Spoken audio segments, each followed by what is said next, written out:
What up? T-Bob here. And Jake as well. And look at you. You done stumbled upon little OTB Saints, where we bring you all the latest black and gold coverage. Who are the Saints going to draft? Who's going to be their quarterback? What does the salary cap look like? All that information and more. Hope you enjoy it. Like, subscribe. All right, Saints Falcons, final thoughts. Here's the deal, guys. I'm letting you know right now, I'm giving a homer pick. I'm going Saints 18, Falcons 15. The reason why I am going a homer pick here is because in this recent era of this series, well, first off, the main reason is I think the teams are pretty damn even on paper. If the Saints didn't have Eric McCoy injured, I would 1,000% pick them to win if they weren't dealing with this rash of injuries, right? But the defense for the New Orleans Saints is still elite. I'm still not a firm believer in the Falcons offense. I think this is going to be a defensive battle. And so if I basically feel like it's very even anyway, I'm not going to put it out there and choose the Atlanta Falcons to win this game. If I felt that the Falcons were much better, then I would, right? I don't feel that, okay? I think this Saints team, like I've been talking about all week, this is still a team defined by its defense first and foremost. And even like me and Jake talked about, maybe I made too much of Demario Davis being healthy or not. You got Willie Gay. He played well. You got Pete Werner. But he certainly hope Davis healthy. I think he's still playing great. But either way, the secondary is awesome. Brian Brzee continues to be awesome. Granderson and Chase Young are so consistent on the edges right now. They're strong at every single level. Statistically, you look to be the much better team on paper. But small sample size, 2 exorbitant games on the offense. I get it. Still, I'm going New Orleans Saints 18-15. Who dat, baby? Beat the Falcons. Again, there is not a bigger one-game difference that you will find than this game right here, where even though it's only a difference of one game, you're talking about being 3-1 with a game up on your rival and driving them down to 1-3 versus being 2-2 and losing the tiebreaker. Like it's as big of a functional difference as you can find in 60 minutes. The injury report is going to be massive in this one. You have AK, who's questionable, Demario Davis, who's questionable, Landon Young, who's questionable, Cesar Ruiz, who's questionable. I would like to know the health of the Saints before, you kind of make a pick on there, because if those players play, I like the Saints 24-20. Those players don't play, I like the Falcons 24-20. It feels like that's a score where it's going to kind of live.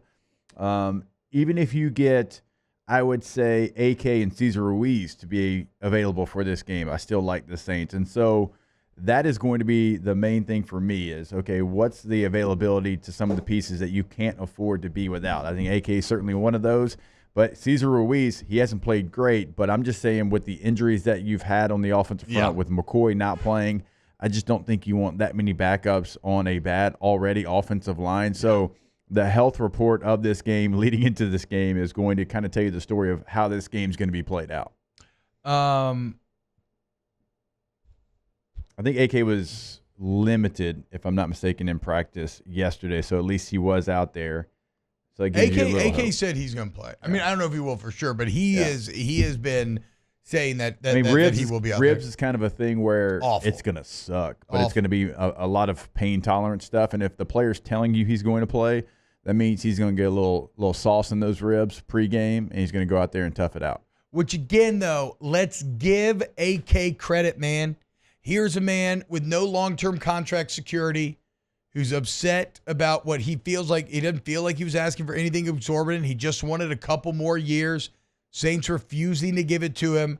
And yet here he sits, banged up ribs, dealing with a hip pointer, and he's about to go put it on for the city against the Falcons. And Jay Pizzle raises a great point, Jake, in the chat here. We mentioned it, right? The all-time series. This is the 111th meeting between the two sides. The all-time series is tied 55-55. I had not considered this. If the Saints win on Sunday, it'll be the first time they've had a lead since 1967 when they won that first game. Because then the Falcons got a pretty big, they ended up, over the next decade or two, getting a pretty big lead. And the last 2 decades, the Saints have slowly but surely chipped away at it. You have your first chance to take the lead in the series in 50 years. 50 plus, almost 60. Go make it happen, boys. Go make it happen. And Kubiak, you want to become a god, find a way to somehow game plan success with all the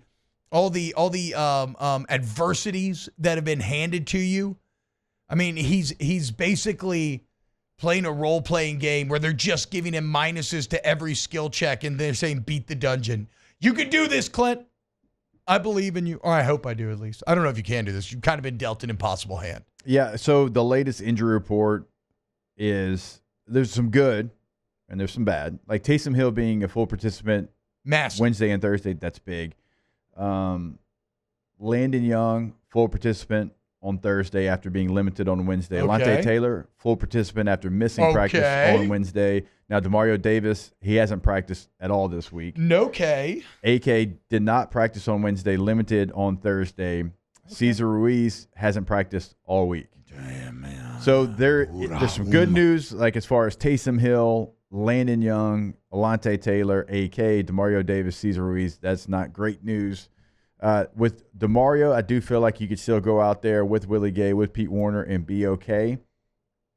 The Cesar Ruiz, because again, you're just already so beat up, and the interior of your line is on multiple backups in that position. So that's interesting. If I told you could only have one healthy and you get to choose, you would choose Cesar over Demario? Yeah, even though Demario's the better player, without question. I think yeah. just where you're at as a team right now, you have 2 linebackers that you can put in there that are strong NFL quality starting linebackers, where you just don't have that up front. You got Lucas Patrick already, who we thought would be a backup. Now, he's played well, but he's moving from guard to center, so now you got to put a new left guard in. The last thing you want is a new left guard, a center that's played guard here in the early portion of the season, and then a new right guard. And then, you put that with Trevor Penning's continued struggles. It's not a good recipe for success. Yeah, but you know what you can't do? You can't game plan Kyle Hergel. UDFA center, they ain't ready for him. How would they game plan him, Jake? They never seen him. You kind of hit him with a little. I don't know, guys. Again, if Clint Kubiak can get success out of this offense this week, if he can somehow protect Derek Carr enough to be able to find that success, that will be. What's the quality of the Falcons' defensive line, actually? Taylor, do you know? Judon has been banged up. Yeah. He's actually doubtful for this weekend. But Onyemata's their big dog, right? Onyemata's their big dog, in the middle. Yeah. And credit Onyemata. I Grady don't Jarrett's think Onyemata's still doing Jalen Carter. some okay things. Caden Ellis is, what you're going to get with Caden Ellis. Like, he's going to be on the edge a ton. Like, he's going to stem down. He's going to be on the edge a ton. He's been somebody that's actually played pretty well here in the early season. I think it's the last 3 games, he's at 29 tackles total in the last 3 games. So he's almost 10 tackles per game. So it's more of an effort unit than a talent unit. Yeah. Yeah, because if you remember when they drafted Penix, everybody was like, you needed a D lineman. They were like 25th or 26th in pass rush win rate. Like, they've been playing well, maybe a little over our heads, like Jake was saying. Like, it's more effort than talent right now. It's maybe not bad on bad, but it's not bad on Jalen Carter. I wonder how much that to do, because like even like Caden Ellis, he's like an inside linebacker, obviously, but they move him on the line of scrimmage in the A gap on the edge just to try to help out. So it is a unit that realizes it's got some deficiencies. Yeah. Grady Jarrett's best ball's behind him. Onyemata's still a really good player. Zach Harrison's a guy. If Judon's out, then it's not a huge advantage for the Falcons, to Taylor's point. I agree with that for sure. Okay. Tay, you got a final score predict? I think Saints win this one. I think it's low scoring. I think. Are you just trying to brown nose the audience here, Taylor? No, why would I do that? Never done that before. It's 21-17 Saints. Okay, 21-17. Okay. Alondra, do you care to give a score pick? Yeah, I think the Saints pull this one out, and I think it's going to be a low-scoring one too. But I don't know specific. Yeah, we're in the same boat. We're all basically the same boat. We'll see. Wow, just amazing black and gold takes right there, Jake. I don't think I've ever heard any takes that are better than the two guys that just gave you that take. And you can keep getting them by going ahead and liking, subscribing, ringing the bell to get notifications when we post. Have a great day. We'll see you on the next OTB Saints.